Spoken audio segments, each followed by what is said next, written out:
Ordiziako adinekoen egoitza ere greba mugagabera urtarrilaren 22 eta 23an sektorean egingo diren greba berrien ondoren. Hitzarmena berritzeko inongo proposamenik ez dago urtebete eta gero.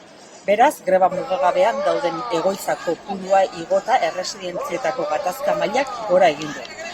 Gipuzkoako erresidentzietako eta egunetako zentroko negoziazio maila pasaden urtarrilean osatu zen.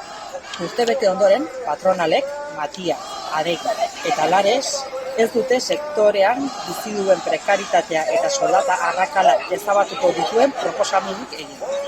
Foru gobernuak iazko urte bukaeran Podemosekin egindako aurrekontu akordioan lan hitzarmen sektorial bat bultzatzeko konpromisoa hartu bazuten ere, ez dago inongo aurrerapausorik.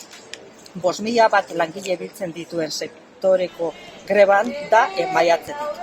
Guztira 14 greba egun eginak dituzte eta aste honetan urtarrilak 22 eta 23an beste 2 egingo dituzte.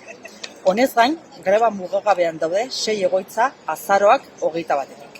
Guztira 70 greba egun eginak dituzte Errenteriako Sagrado Corazon, Eulen Soziosanitario, Donostiako Villa Sacramento, Domus bi, Txara bi, Biharko Gipuzkoa eta La Paz GSR. Zumaiako San Juan, Clece Mayores eta Argixao Zumarragako Gerozerlan Matia zentrotako langileek.